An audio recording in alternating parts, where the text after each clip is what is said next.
পাশ থেকে ডাক দিয়ে বলছে, হুসাইন, তোকে জোহরের নামাজ পড়তে দেব না, জোহরের আগে আগেই তোর শরীর থেকে কল্লা আলাদা করে দেব।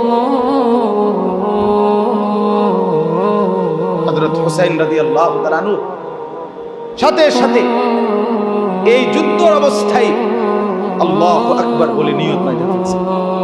বলছে ঠিক আছে, জীবনে যেহেতু দিতেই হবে, জীবন যেহেতু দিয়েই দেব, তো আল্লাহকে সেজদা করেই জিন্দেগি দেব। বাঁচবই না যখন, জানি যখন দিচ্ছি, মালিককে সেজদা করেই দেব। নিজের পরিবারের সদস্যদেরকে নিয়ে নিজের জীবন দিলেন, আল্লাহর জন্য জান কুরবানি করলেন। পৃথিবীর সমস্ত মুসলমান তাকে স্মরণ করে তার নামে খিচুড়ি খাইবে, আর এই ঢোল বাজাবে, আর গজল গাইবে। এই এতটুকুর জন্যই উনি এবং ওনার আহলে বাইত পরিবারের সদস্য রাসূলুল্লাহ সাল্লাল্লাহু আলাইহি সাল্লামের কলিজার টুকরা খানদান এই জন্যই জীবন দিয়েছেন না। আমরা বছরের পর বছর খিচুড়ি খাবো এই জন্য না। একজন জীবন দিলেন, একজনের খুন রক্তে ভাসতেছে, মনে করেন মুসলমান আমনে এনে বইয়ে বইয়ে বিরিয়ানি খান কেন? কথা বলেন না কেন? ইনসাফ কি বলে?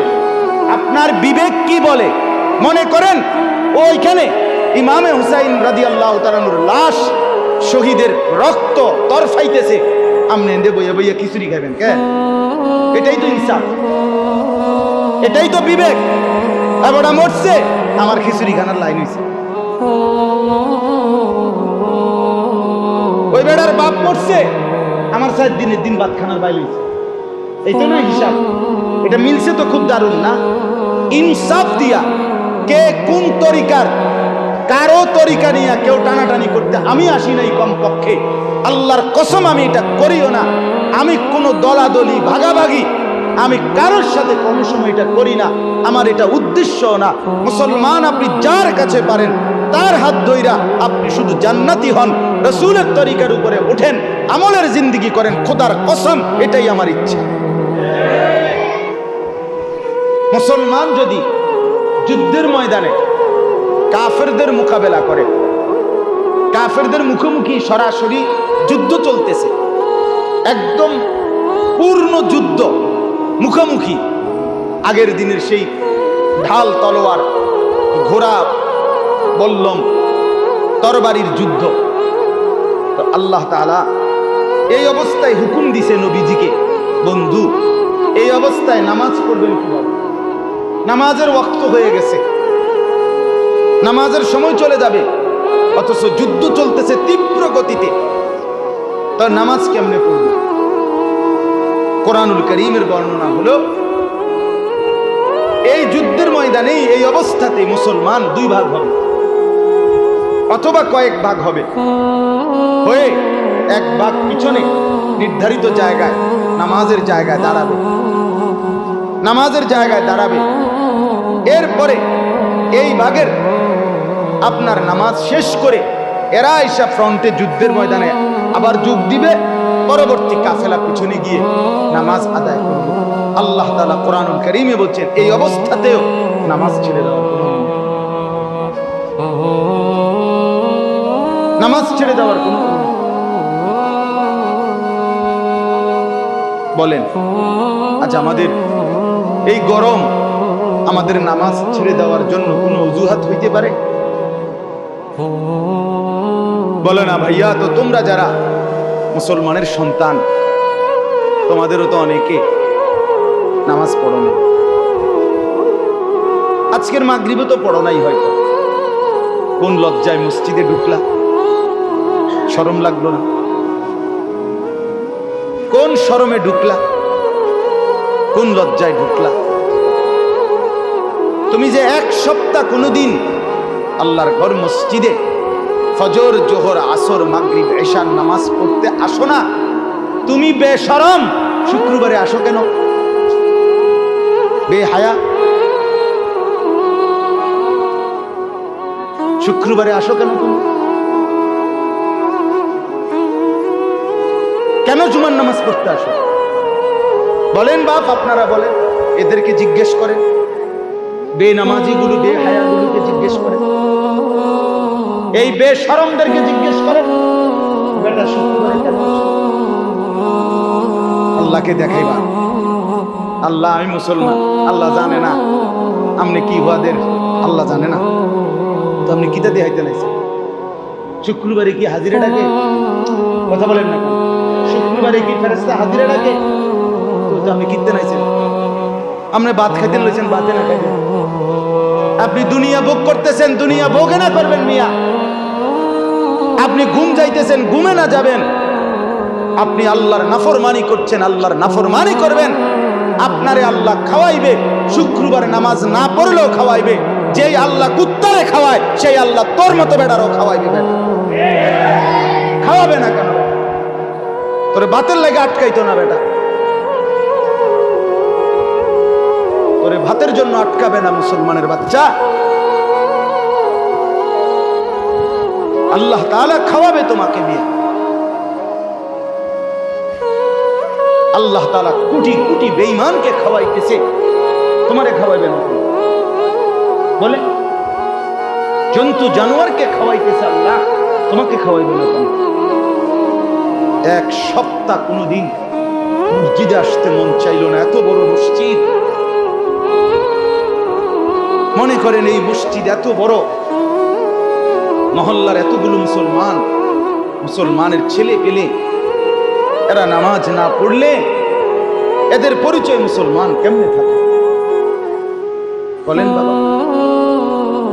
আল্লাহ তাআলা কোরআনুল কারীমের মধ্যে কি পরিমাণ গুরুত্ব দিয়েছেন না, কি পরিমাণ মুহররম মাস। আপনারা প্রত্যেকেই ইমাম হুসাইন রাদিয়াল্লাহু তাআলা আনহু মুহররমের শাহাদাতের ঘটনা শুনেন, জানেন, কিন্তু ইমাম হুসাইন রাদিয়াল্লাহু তাআলা আনহু কিতাবের মধ্যে আছে এই 10ই মুহররম কারবালার প্রান্তরে যখন শাহাদাত বরণ করছিলেন, নিজের খুন রক্তে ভেসে গেছে। এর আগ মুহূর্তে জোহরের নামাজের ওয়াক্ত ছিল। সাইয়্যিদুনা হুসাইন রাদিয়াল্লাহু তাআলা আনহু দুশমনের দিকে তাকাইয়া বলছিলেন, আমারে জোহরের নামাজটুকু আদায় করতে দাও, এরপরে আমি আবার যুদ্ধ করব, আপাতত একটু থামো। ওই পাশ থেকে শিমার জিল জাউশান ইমাম হুসাইন রাদিয়াল্লাহু তাআলা আনহু হত্যাকারীদের মধ্যে অন্যতম ব্যক্তি, যাকে আপনারা শুধু শিমার বলেন, তার নাম মূলত শিমার জিল জাউশান। তো ওই পাশ থেকে ডাক দিয়ে বলছে, হুসাইন তোকে জোহরের নামাজ পড়তে দেব না, জোহরের আগে আগেই তোর শরীর থেকে কল্লা আলাদা করে ফেলব। হযরত হুসাইন রাদিয়াল্লাহু তাআলা আনহু সাথে সাথে এই যুদ্ধের অবস্থায় আল্লাহু আকবার বলে নিয়ত করে ফেলছেন। ঠিক আছে, জীবনে যেহেতু দিতেই হবে, জীবন যেহেতু দিয়েই দেব, আল্লাহকে সেজদা করেই জিন্দেগি দেব। বাঁচবই না যখন, জানি যখন দিচ্ছি মালিককে সেজদা করি। হ্যাঁ, খিচুড়ি রান্দা, জিলাপি দিয়া, ডাক ডোল পিড়াইয়া কি ঘটাইলেন রব্বানা, জানাল আবেদিন বন্দি হইল এজিদের জেলখানা, করলেন আমনে নামাজ। কই নামাজ? কথা বলেন না কেন? নামাজ কয়টা খিচুড়ি খাইলে ইমামে হুসাইন রাদিয়াল্লাহু তাআলা আনহুর এই কুরবানির কৃতজ্ঞতা আদায় হবে? বলে হায় হায়, খিচুড়ি খাবে, গান বাজাবে, বাদ্য বাজাবে, ভুলবে, নাচবে, ফুর্তি করবে। আল্লাহ আমাদেরকে মাফ করে দেন। সাইয়্যিদুনা হুসাইন রাদিয়াল্লাহু তাআলা আনহু তিনি মদিনা থেকে মক্কায় গেলেন। হযরত মুআবিয়া রাদিয়াল্লাহু তাআলা আনহুর ইন্তেকালের পরে মক্কা থেকে চিঠির কারণে কুফায় গেলেন। নিজের পরিবারের সদস্যদেরকে নিয়ে নিজের জীবন দিলেন, আল্লাহর জন্য জান কুরবানি করলেন। পৃথিবীর সমস্ত মুসলমান তাকে স্মরণ করে তার নামে খিচুড়ি খাইবে, আর এই ঢোল বাজাবে, আর গজল গাইবে। এই এতটুকুর জন্যই উনি এবং ওনার আহলে বাইত পরিবারের সদস্য রাসূলুল্লাহ সাল্লাল্লাহু আলাইহি সাল্লামের কলিজার টুকরা খানদান এই জন্যই জীবন দিয়েছেন না। আমরা বছরের পর বছর খিচুড়ি খাবো এই জন্য না। একজন জীবন দিলেন, একজনের খুন রক্তে ভাসতেছে মনে করেন মুসলমান, আমনে দিয়ে বইয়ে বইয়ে বিরিয়ানি খান কেন? কথা বলেন না কেন? ইনসাফ কি বলে? আপনার বিবেক কি বলে? মনে করেন ওইখানে ইমামে হুসাইন রাদিয়াল্লাহু তাআলার লাশ, শহীদের রক্ত তরফাইতেছে, আমনে দিয়ে বইয়ে বইয়ে খিচুড়ি খাবেন কেন? এটাই তো ইনসাফ, এটাই তো বিবেক। এবারটা মরছে, আমার খিচুড়ি খানার লাইন হয়েছে। ওই বেড়ার বাপ মরছে, আমার 4 দিনের দিন ভাত খানার বাইরে হয়েছে। এই তো না হিসাব।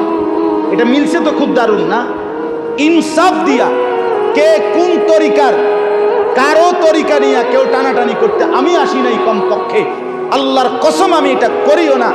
আমি কোনো দলাদলি ভাগাভাগি আমি কারোর সাথে কোনো সময় এটা করি না। আমার এটা উদ্দেশ্য না। মুসলমান আপনি যার কাছে পারেন তার হাত ধইরা আপনি শুধু জান্নাতি হন, রাসূলের তরিকার উপরে ওঠেন, আমলের জিন্দেগি করেন। খোদার কসম এটাই আমার ইচ্ছা। এখানে কোনো দল ভারী করা না, এখানে গ্রুপ ভারী করা না, দলাদলি করা না। কিন্তু ইনসাফ কি বলে? ইনসাফ কি বলে? ইমামে হুসাইন রাদিয়াল্লাহু তাআলা আনহু এই মুহররমে জীবন দিলেন। এজন্য আমরা ওনাকে স্মরণ করে করে খিচুড়ি খাবো, বিরিয়ানি খাবো, এটাই তো কথা। একজন মানুষ মরবে কোনো বাড়িতে, ওরা কাঁদবে, আর আমরা সবাই চিন্তা করব বাকিরা খানা খাওয়াবে। এটাই তো ইনসাফ, এটা বিবেক। এটা বলে তো না? ঘুমাইবার আগে আজকে রাত্রে সুস্থ বিবেকে 1 মিনিট ভাইবেন, এটা 1 মিনিট ভাইবেন বিবেক এটা বলে কিনা। এজন্য বাপ আল্লাহ নবী সাল্লাল্লাহু আলাইহি ওয়াসাল্লাম বলেন, সাইয়্যিদা শাবাবে আহলিল জান্নাহ আল হাসান ওয়াল হুসাইন। জান্নাতের যুবকদের সর্দার আমার 2 নাতি কলিজার টুকরা হাসান এবং হুসাইন। তাহলে হাসান এবং হুসাইনের মহব্বত আল্লাহর কসম হবে তখন আপনি আমি জান্নাতের আমল করব যখন। কারণ হাসান হুসাইনের সাথে আমার মুলাকাত করার একমাত্র উপায় জান্নাতে। কথা বলে না? কোথায়? আপনি কেমনে? আপনি এমনি নেবেন না? আমি ভাই আমি এমনি দুজো গিয়ে বাকি উনি শুধু কত হাসান হুসাইনের লোক দেখা করে আইলাম। আপনি দায়িত্ব দিব তো কিয়ামতের দিন আপনাকে দায়িত্ব দিবেনি বলে তো আপনাকে জান্নাতের আমল, আপনাকে সেজদা ওয়ালা হইতে হবে, আপনাকে বন্দিগি ওয়ালা হইতে হবে, আপনাকে নামাজি হইতে হবে, আপনাকে আখিরাতের ফিকির ওয়ালা হইতে হবে, ফিকির ওয়ালা। ইমামে হুসাইন রাদিয়াল্লাহু তাআলা আনহু জীবন দিয়েছেন, কিন্তু কি করেন নাই? নামাজ ছাড়েন, নামাজ ছাড়েন নাই। হযরত উসমান রাদিয়াল্লাহু তাআলা আনহু ইসলামের 3য় খলিফা, জীবন দিয়েছেন, কিন্তু কোরআনুল কারীমের তেলাওয়াত বন্ধ করেন না। আল্লাহর কসম আমরা কিতাবে পড়ছি, হযরত উসমান নবীর সাহাবী, কলিজার টুকরা, 2টা মেয়ের জামাতা জিন্নুরাইন ওসমান, ওনাকে যখন চতুর্দিকে আবদ্ধ করে রাখছে মুনাফিকরা, দুশমনরা, পানির তৃষ্ণার্ত উনি, ওনারে 1 ফোঁটা পানি দেয় নাই। হযরত ওসমানকেও ঘরে আবদ্ধ করে রাখছে, খাদ্য পানি বন্ধ। উনি আল্লাহর কোরআন তেলাওয়াত করতেছিলেন। শেষ পর্যন্ত বেঈমানরা জানালা ভাঙ্গা ঢুকে হযরত ওসমান রাদিয়াল্লাহু তাআলা গর্দানের মধ্যে যখন তরবারি দিয়ে কোপ দিয়েছেন, ঠিক তরবারির কোপের কারণে প্রথম রক্তের ছিটা এই কোরআনুল কারীমের যে পৃষ্ঠাটা খোলা ছিল ওই পৃষ্ঠার উপরে পড়ছে। আমরা কিতাবে পড়ছি ওই ইয়াহিয়া কই পৃষ্ঠার মধ্যে আছে, ঠিক রক্তের প্রথম ফোঁটা যেখানে গিয়ে পড়ছি, মানে কোরআনের যে শব্দটা আমি নিজে কিতাবে পড়ছি, ওই আয়াতটার ওই ওই ওই কদ্দুর হইল লেখা কোরআনের ওই আয়াত, ফাসায়াকফিকাহুল্লাহ, ফাসায়াকফিকাহুল্লাহ। আল্লাহর কুদরতে এই লেখাটার উপরে, এই আয়াতটার উপরে প্রথম রক্তের ছিটা পড়ছে, শহীদের রক্ত। অর্থ কি এটা জানেন? অর্থ হইল আপনার জন্য আল্লাহই যথেষ্ট। ফাসায়াকফিকাহুমুল্লাহ, ওসমান ঘাবড়াইও না, তোমার জন্য আল্লাহই যথেষ্ট। তুমি রক্ত দিয়ে জান দিয়ে শহীদ হয়ে চলে আসো, হাসরের ময়দানে বেঈমানও দেখবে বেঈমান কি করছে, হাসরের ময়দানে তুমিও দেখবা তোমারে আমি কি মর্যাদা দিচ্ছি। এই জন্য আমি বলি এটা আমার কথা, আমিও তো বলি যে ইয়াজিদ তুমিও দেখবা, হায় যত মানুষ হোসাইনকে মহব্বত করে, হোসাইনের নাম নেয়, তত মানুষ সমানভাবে ওই পিঠে তোমাকেও ঘৃণা করে। কথা বোঝেন না? কাগজের এই পিঠ, এই পিঠে যদি ভালোবাসা হয়, ওই পিঠে কি আছে? ঘৃণা আছে, ঘৃণা। এই পিঠে হোসাইনের ভালোবাসা, তো ঠিক অটোমেটিকলি ওই পিঠে কি ইয়াজিদের প্রতি কি ঘৃণা। তো বাদশা তো হইলা, যাই করলা, কিন্তু ইজ্জত কথা বলেন না। আজ 1400 বছর পরেও মুমিনের কলিজায় শ্রদ্ধা, সম্মান আর ইজ্জতের নাম সাইয়্যিদুনা হুসাইন রাদিয়াল্লাহু। আর তুমি ঘৃণিতই থাকবা, তুমি ঘৃণিতই থাকবা, তুমি ঘৃণিতই। এজন্য ইমানদার দুনিয়া হারাইলো লস হয় না বাপ, লস হয়। খাইয়া বইরা ভালো আছো, এটার নাম ভালো থাকে না। নামাজ রোজায় ভালো আছো কিনা, এটার নাম ভালো। ছেলেদেরকে বলি বাবা, খাইয়া বইরা মোবাইল টিপা বেডি ছাইয়া রং তামসা কইরা ভালো আছো, না না না, ভালো নাই, ভালো নাই। তুমি লসে আছো, তুমি নষ্ট হয়ে যাচ্ছ, শরীর যাচ্ছে, যৌবন যাচ্ছে, সময় যাচ্ছে, হায়াত যাচ্ছে, আখিরাতও বরবাদ হচ্ছে, দুনিয়াতেও অকর্মণ্য, অপদার্থ, অলস, আহাম্মক, বেউকুফ ছাড়া আর কিছুই যোগ্য, আর কিছুই যোগ্য। এজন্য আজকে মুহররম মাস আল্লাহর কাছে সৃষ্টির শুরু থেকে ফি কিতাবিল্লাহি ইয়াওমা খালাকাস সামাওয়াতি ওয়াল আরদ মিনহা আরবাআতুন হুরুম। আল্লাহ কোরআনে বলেন, আসমান জমিন সৃষ্টির 50,000 বছর আগে আমি আল্লাহ যখন তাকদীর লেখাইছি, সেই তাকদীর ওই সময়ই লেখায় রাখছি যে মুহররম মাস আমি আল্লাহর কাছে সম্মানিত মাস। এটা আসমান জমিন সৃষ্টির আগের ফয়সালা, তাকদীরে লেখা। এটা তাকদীর যে মুহররম সম্মানিত, জিলকদ সম্মানিত, জিলহজ সম্মানিত, রজব মাস সম্মানিত। আল্লাহ এটা লেখায় রাখছে, মিনহা আরবাআতুন হুরুম। অতএব এই সম্মানিত পবিত্র মাসে আল্লাহর চাওয়া আমাদের কাছে, আল্লাহ আমাদের কাছে কি চায় এই মাসে? আল্লাহ নিজে বলছে, বান্দা আমি একটা জিনিস শুনছি, ফালা তাজলিমু ফীহিন্না, নিজের উপরে জুলুম করো না, বান্দা গুনাহ করো না, নিজেরে নষ্ট করো না, নিজেরে বরবাদ করো না। সময় আর মিলবে না, হায়াত আর মিলবে না, এই রাত আর আসবে না, এই দিন আর আসবে না, এই ঘন্টা মিনিট সেকেন্ড আর ফিরবে না। তুমি আর কোনোদিন শিশু হবে না, তুমি যদি যৌবন হয়ে যাও আর কোনোদিন পিছন দিকে ফিরতে পারবে না। এবার সামনে কেবলই তোমার ধীরে ধীরে ধাপে ধাপে অচিরেই একদিন সামনে তোমার কেবলই হাসরের মাঠ, কেবলই কবর, কেবলই কবর। কি বলেন? আর আমরা ফিরতে পারবো তো পিছন দিকে?